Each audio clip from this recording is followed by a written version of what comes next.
Anna Peterson sat at the small kitchen table in her apartment, the only light in the room coming from the phone she held in trembling hands. The refrigerator hummed quietly, and taped across its surface were crayon drawings Jake's lopsided houses. Lily's rainbow stick figures innocent burst of color that seemed to mock the heaviness. Pressing down on her chest, her thumb hovered over the screen. She had typed the message more than once already, deleted it, retyped it, and stared at it again until the words blurred through her tired eyes.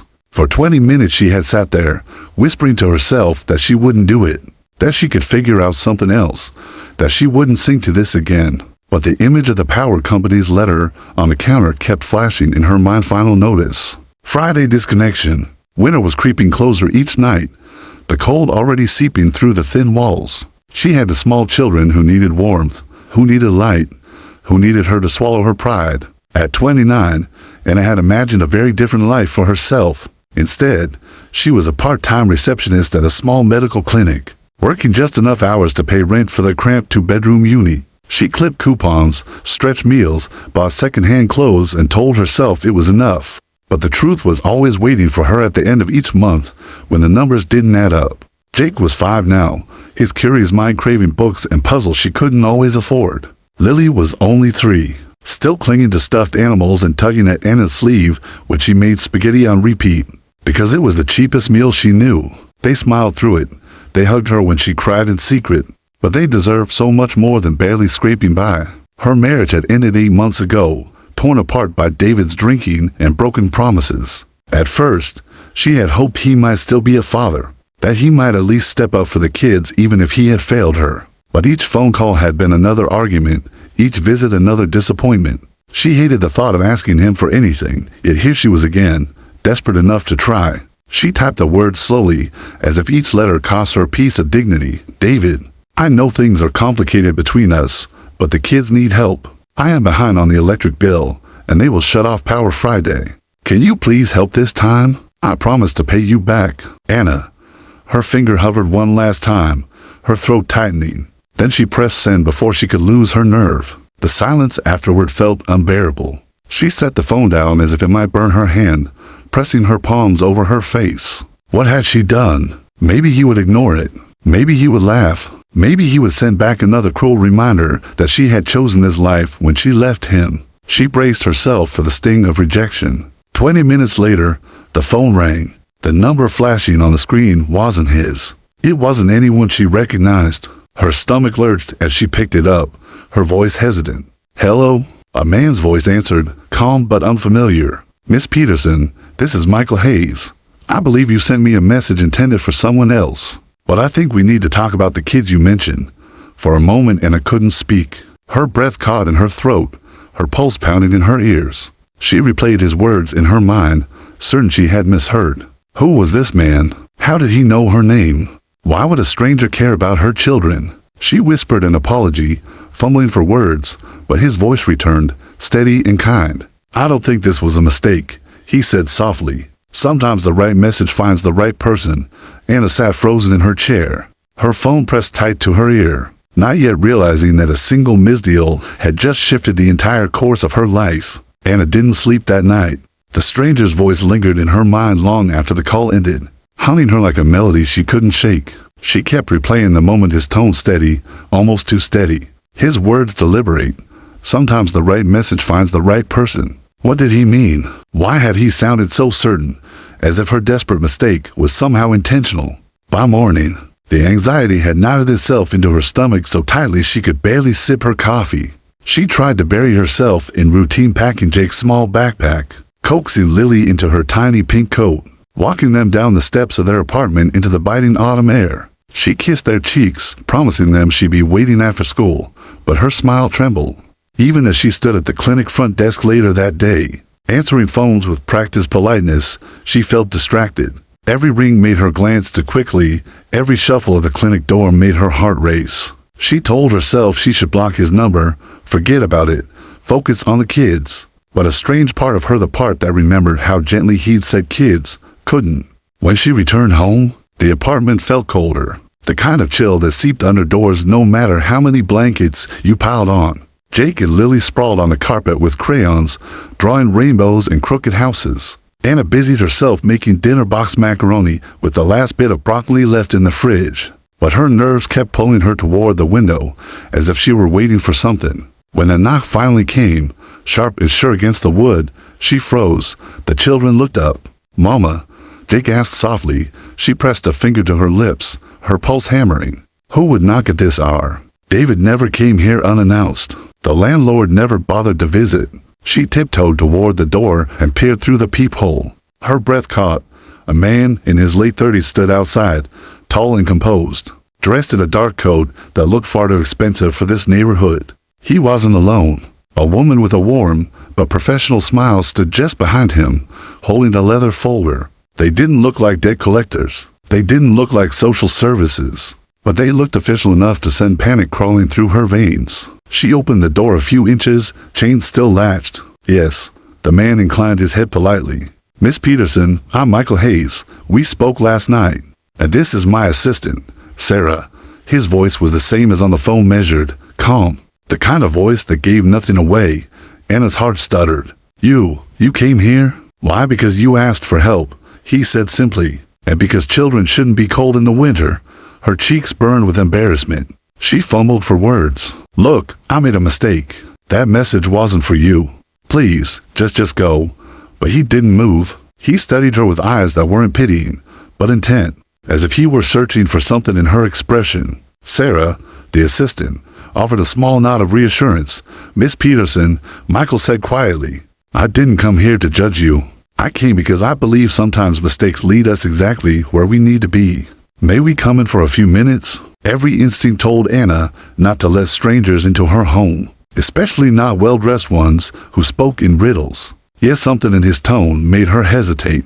He hadn't mocked her. He hadn't dismissed her. And behind her, Jake's small voice piped up, "Mama, who is it?" She exhaled slowly, fingers trembling as she slid the chain free. The door swung open, revealing the clutter of toys, the stack of unpaid bills on the counter. The tiny apartment that had become both fortress and prison. Michael stepped inside, his eyes sweeping the room. But he didn't look disgusted. He looked thoughtful. He crouched down until he was eye level with Jake and Lily, who stared at him warily. "Hi there," he said with a smile that seemed genuine. "I'm Michael. What's your favorite thing to do?" Jake tilted his head. "I like building blocks and reading, but I'm not that good yet. And you?" Michael asked Lily gently. Asterisk, she clutched her stuffed fox tighter. "I color pictures with Mama, and I help cook." Michael's eyes softened. He looked back at Anna, and for a flicker of a moment, she thought she saw something more than politeness, something like recognition. She swallowed hard. "Why are you really here?" Michael straightened slowly, his presence filling the small room. "Because, Miss Peterson," he said, his voice lowering just enough to send a shiver down her spine, "I think your message wasn't an accident. And because I believe you and your children are meant to be part of something bigger than overdue bills." The words hung in the air like a storm cloud waiting to break. Anna's breath caught, torn between fear and a strange, dangerous hope. She had no way of knowing it yet. But this was the night her life would change forever. Asterisk, the room felt too small with Michael Hayes standing inside it, his expensive coat brushing against the chipped door frame, his shoes sinking slightly into the worn rug Anna had bought secondhand. Anna crossed her arms, the instinct to protect her children burning in her chest. Every muscle in her body screamed at her to send him away, yet her feet stayed rooted to the spot. There was something in his eyes, steady, watchful, almost unsettling in the way he seemed to be studying her, not her apartment, not her circumstances, but her Sarah, the woman who had come with him, sat carefully on the edge of the couch as if not to disturb the scattered toys. Michael didn't sit. He remained standing in the center of the room, the posture of a man used to commanding spaces much larger, yet here he was in her living room, speaking as if the entire world had narrowed to this one fragile moment. Asterisk, Anna finally broke the silence. "If you've come here to offer charity, I don't want it. I didn't ask you for money. That text was meant for someone else." Michael nodded once, as though he expected that answer. "I understand, but this isn't about charity. It's about opportunity." Anna frowned. "Opportunity?" He turned slightly, his gaze drifting to the refrigerator, where Lily's crayon drawings were taped with cheap magnets, beside Jake's first wobbly letters from kindergarten. He looked at them for a long moment, and when he spoke again, his voice was quieter, but stronger. You're holding this family together with nothing but grit and sleepless nights. You're raising 2 children alone, working, studying, and still finding ways to make them feel safe. Most people would have broken by now. You haven't." Anna's throat tightened. Compliments from strangers felt more dangerous than insults. Insults you could armor against. Kindness cut straight through the defenses. "You don't know me," she whispered. "Not yet," Michael admitted, turning back to face her. "But I know what strength looks like. And I know when someone's been overlooked." Jake tugged at Anna's sleeve. "Mama, I'm hungry." She blinked, realizing dinner had gone cold on the stove. She moved quickly to fix the plates, embarrassed at the sight of boxed macaroni and overcooked broccoli. Michael and Sarah watched silently as she set the bowls in front of the children. Jake dug in without hesitation, while Lily picked at hers, humming softly to her stuffed fox. When Anna turned back, Michael was studying her again. But there was no judgment in his eyes, only calculation, as though he were fitting pieces of a puzzle together. "Miss Peterson," he began, "I own several companies. One of them supplies equipment to medical clinics and hospitals across the state. We've been searching for someone who understands the human side of healthcare, someone who can see patients not as numbers, but as lives, someone who knows what it's like to fight uphill battles. When I received your message, I realized something. I don't think it was a mistake at all." Anna blinked, her hands tightening around the edge of the counter. "What are you saying?" "I'm saying," Michael said, each word deliberate, "that I want to offer you a position in my company. Not charity, not a handout. A real job, with a real salary, full benefits, and flexible hours so you can finish your nursing degree." The words hit her like a shockwave. She stared at him, half expecting him to laugh, to reveal this was some cruel joke. "You would offer me a job based on a wrong number text message?" Michael stepped closer, not menacing, but certain. "I would offer you a job based on the fact that you've already proven you have exactly the character I need in my company: resourcefulness, dedication, integrity, the kind of strength you can't teach." The apartment was silent except for the faint sound of cartoons from the neighbor's TV bleeding through the wall. Anna's pulse thundered in her ears. She wanted to reject him, to cling to her pride, but the thought of Jake's thin jacket, of Lily's shoes with the worn soles, of the power being shut off into days it all pressed down until she could barely breathe. "Why me?" she asked finally, her voice breaking. "There are 100 people more qualified. Why show up here, in my home, to make this offer?" Michael's expression shifted, something flickering beneath the surface of memory, a shadow she couldn't read. "Because I know what it's like to grow up in the cold," he said simply. "Because someone once gave me a chance when I didn't deserve it.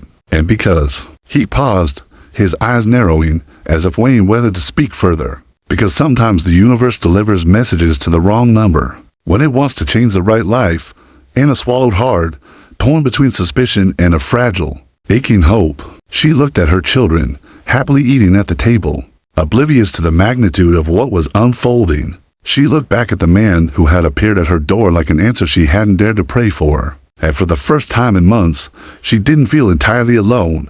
Anna barely remembered saying yes. It hadn't been a decisive answer, not the firm kind she gave Jake when he asked for candy before bed, or Lily when she begged for another story. It was softer, hesitant and exhausted mothers surrendered to a chance that felt impossible to refuse. By the next week, she found herself walking into a gleaming office tower in the center of the city, clutching a borrowed blazer, her heart hammering in her chest.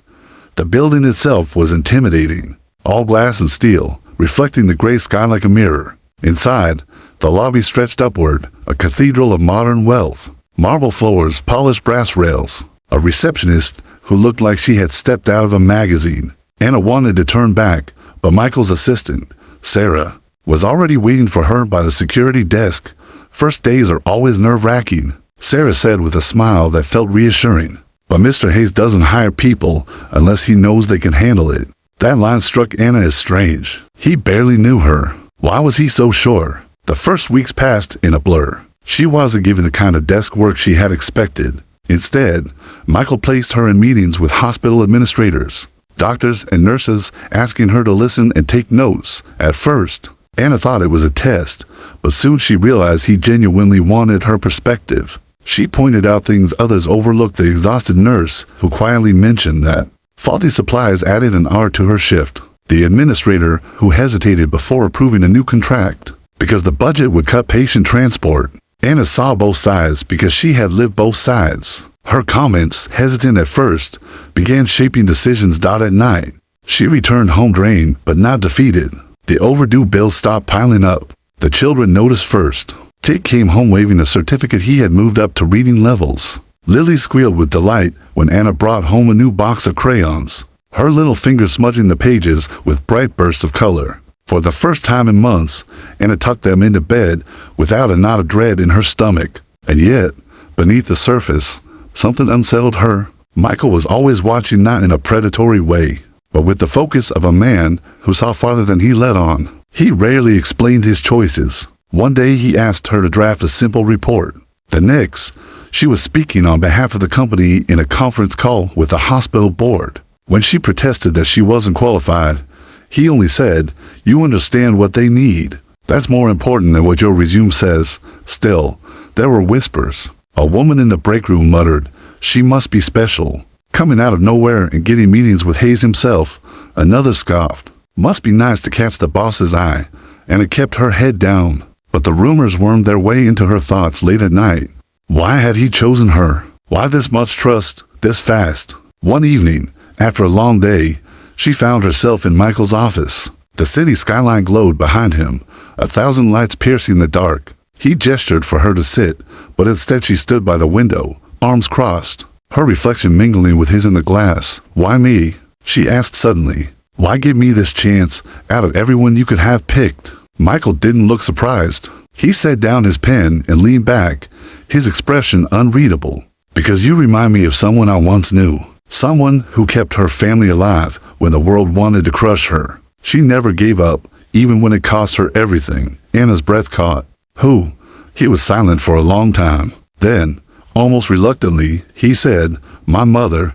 The word hung in the air, heavy, weighted with memories he didn't share. For the first time, Anna saw a crack in his polished exterior. His eyes, always so steady, flickered with something raw, something wounded. Before she could press further, his phone buzzed. He answered, his tone instantly shifting to brisk authority. Anna excused herself, stepping out into the hall with her heart racing. She didn't know why, but something about his confession unsettled her even more than his silence. That night, as she watched Jake and Lily sleeping peacefully under warm blankets, Anna couldn't shake the feeling that Michael Hayes wasn't just offering her a job. He was drawing her into something bigger, something that stretched far beyond overdue bills and children's drawings. And for the first time, she wondered if she had stepped into a story whose ending she could no longer control. The bond between Anna and Michael grew quietly, almost imperceptibly, in the months that followed. It wasn't built on extravagant gestures or whispered promises, but on the steady rhythm of small moments. Michael stopped by her office more often than was strictly necessary, asking questions that seemed less about business and more about her children, her classes, her late night studying. Sarah, his assistant, sometimes lingered after meetings, watching Anna with a kind of protective fondness, as though she knew more about her boss than Anna ever could. Anna told herself she wouldn't blur the lines. He was her employer, a man from a world so far above hers it might as well have been another planet. But then there were the dinners. At first, they were work-related late meetings that spilled past the children's bedtime, Michael suggesting they order food instead of sending her home hungry. One evening he drove her back himself, standing awkwardly in her apartment doorway while Jake proudly showed him a Lego castle. And Lily scribbled a lopsided picture of all three of them at the kitchen table, asterisk. It should have been uncomfortable. It should have felt intrusive. But Michael crouched down, listening intently to Jake's rambling description of his dragon-proof walls, and accepted Lily's drawing as if it were priceless art. He even taped it on the corner of his desk the next day, where Anna found it fluttering in the air conditioning, her heart stumbling at the sight. Still, beneath the warmth, suspense brewed. Michael revealed pieces of himself sparingly, like someone doling out a story they weren't sure they wanted heard. Over coffee one night, he admitted, "I grew up poor. Not the kind of poor people glamorize when they talk about struggle, real poor. Cold winters, empty cupboards. My mother worked herself raw so I wouldn't go hungry. She didn't live long enough to see what I built." His voice cracked slightly. The words pressed out like confession, and his chest tightened. But before she could respond, his expression shuddered, his businessman mask snapping back into place. That's why I do what I do, he finished briskly, as though daring her to ask more, but she didn't. She carried his words with her, heavy and sharp, wondering why they stirred something both comforting and dangerous. It wasn't just Michael who was changing. Anna herself began to transform. With stability came confidence. She aced her nursing courses, speaking up in class when once she had only whispered answers. At work, she proposed new patient communication systems that saved time and improved care. Michael gave her the freedom to lead, and she took it, surprising herself as much as anyone. Yet, with growth came attention. Whispers in the office corridors grew louder. She has the boss wrapped around her finger, someone muttered. She must have something on him. Anna overheard, but kept silent. It was easier to ignore gossip than to explain a story no one would believe, because even she struggled to believe it. Then, one Friday evening, the illusion of calm shattered. She returned home with the kids, her arms full of groceries, only to freeze in the doorway. Sitting at her kitchen table, uninvited, was David.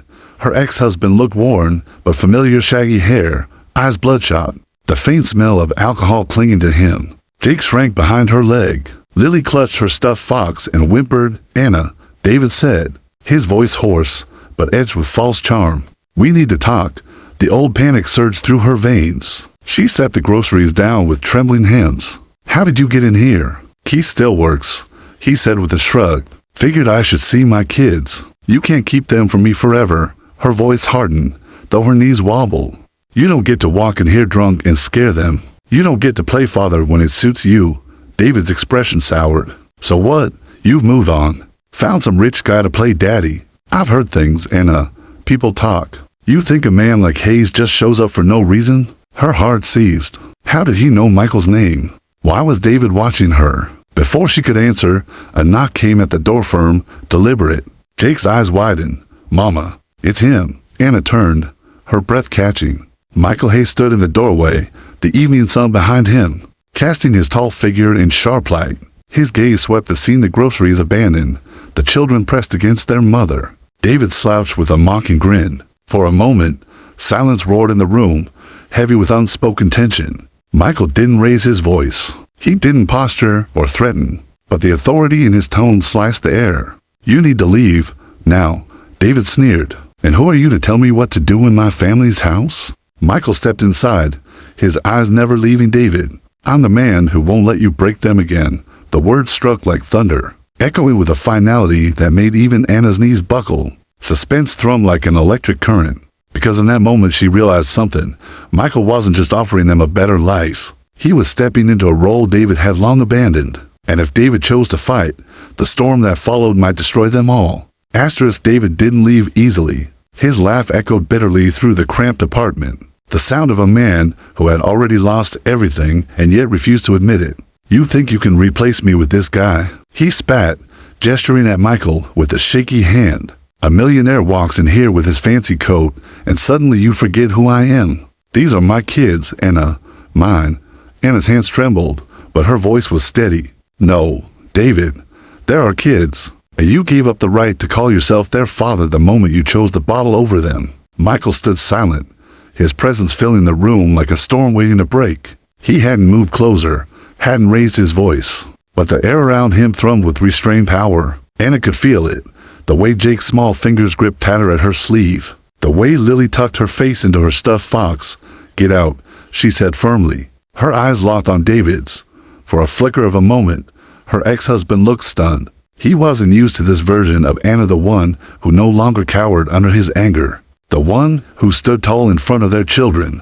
But then his sneer returned. "You'll regret this," he muttered, pushing past Michael toward the door. He paused, his gaze dark and lingering. "You don't know who you're dealing with." And then he was gone, the door slamming shut behind him. The silence that followed was deafening. Anna stood frozen, her heart hammering, her chest rising and falling in sharp bursts. She waited for Michael to step in, to claim authority, to take over as men like him so often did. But he didn't. He simply turned to her, his eyes searching her face, his voice quiet. "You handled that," he said. Not praise, not pity, just recognition. Something inside Anna cracked, and she sank into the couch, tears spilling over before she could stop them. She hated crying in front of Michael, hated looking weak. But then she felt the weight of his coat draped gently around her shoulders. the faint scent of cedar and winter air surrounding her. He didn't sit too close. He didn't try to hold her. He simply gave her warmth, letting her steady herself in her own time. Later that night, after Jake and Lily had finally drifted to sleep, Anna found herself standing at the window, watching the street below. Michael remained in the armchair across the room, the lamplight throwing sharp lines across his face. "You didn't step in," she said softly, still staring at the glass. "You could have thrown him out. You could have." Michael leaned forward, his elbows on his knees. "If I had," he would have come back louder, angrier, more dangerous. "He needed to see that you don't bend anymore, that you're not afraid. That's the only way men like him back down." Anna turned then, really looking at him. His calm certainty, the weight of his words, it was as if he had lived this fight before. "You talk like you know him," she whispered. Michael's jaw tightened, his gaze flicking toward the sleeping children's bedroom. "I know men like him. My mother fought one every day of her life. She taught me that real strength isn't in what you take, it's in what you refuse to let go of." Suspense curled in Anna's chest like smoke. Who was this man, really? A businessman who claimed to see potential in her, or someone carrying scars far deeper than he let on? The following weeks were uneasy. David lingered like a shadow on the edges of her life, and an angry voicemail here. A car idling along near the school there. Each time, Anna fought the fear rising in her throat, refusing to let her children see it. And each time, Michael appeared not in ways that smothered her, but in ways that fortified her. An attorney's number slipped across her desk. A quiet conversation with Jake's teacher, ensuring no one but Anna could pick him up. He wasn't trying to replace her strength. He was building a wall around it. One evening, after a long day at work, Anna returned to find Michael sitting cross-legged on the floor of her apartment, a stack of blocks in front of him. Jake was explaining his castle defense system, while Lily leaned against his arm, coloring. The sight stopped Anna cold. For one terrifying second, it looked so natural to natural. A family picture she didn't dare let herself imagine. "Why are you doing this?" she asked later, when the kids were asleep and the dishes were drying in the rack. Her voice cracked with the weight of the question. "Why me, Michael? Why them?" He studied her quietly, his eyes unreadable. Then he said words that both calmed and unsettled her all at once. Asterisk, "because I see a future here, Anna, and I don't think I'm the only one who feels it." Her breath caught, the unspoken truth between them heavy as thunder. She wanted to believe him, to lean into the warmth of everything he was offering. But in the shadows of her mind, David's warning still echoed. "You don't know who you're dealing with." And deep down, Anna feared he might have been right, not about David, but about Michael Hayes. Because Michael wasn't just a benefactor. He was a man carrying secrets, and the closer he drew to her family, the more Anna suspected his story was about to collide with hers in ways she couldn't yet imagine. Anna woke with a start that night, the kind of jolt that comes from a nightmare too vivid to forget.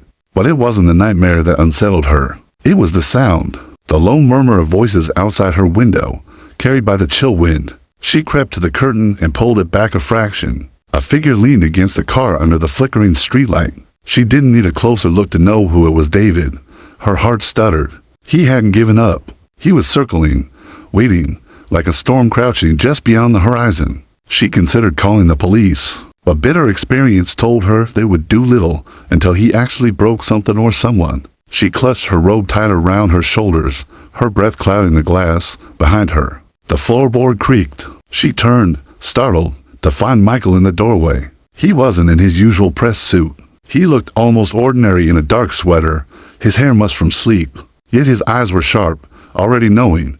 "He's back," Anna whispered. Michael glanced out the window, jaw tightening. He didn't rush to call security. He didn't stride out like a savior. Instead, he crossed the room slowly, deliberately, and rested a steady hand on the window frame. "Let him watch," he murmured. "He'll learn something tonight." Anna spun to face him. "What do you mean?" Michael met her gaze, and for the first time, his mask slipped completely. There was no practiced calm, no corporate polish, only raw truth. "Because I've been where you are. Because I know how this story goes if someone doesn't change the ending." The words rattled inside her chest, half answer, half riddle. "Michael, I don't understand. Who are you really?" He exhaled, the kind of breath that seemed to carry years of buried weight. Then he told her. He told her about a childhood carved out of poverty, about a mother who scrubbed motel floors and stitched hems by candlelight just to keep him fed. He told her about the man who had shared their roof, his stepfather, drunk and cruel, who once smashed his mother's ribs in a fit of rage and left Michael with scars he still carried. He told her about the winter his mother begged for help and dialed the wrong number, reaching a church deacon who showed up with firewood, groceries, and enough kindness to change the course of their lives. That wrong number saved us. Michael said quietly, "I swore that if I ever had the power, I'd be the stranger who answered when someone called by mistake. Because it's never a mistake." Anna's breath caught, her throat tightening with tears she hadn't expected. It was as if their stories were mirror images, split by time and circumstance. But Michael wasn't finished. His voice dropped lower, heavier. "There's something else you don't know. That clinic you used to work at part-time. I own it.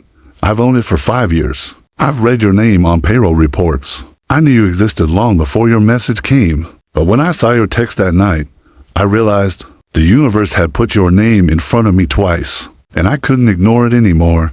The revelation slammed into her like thunder. She backed up a step, shaking her head.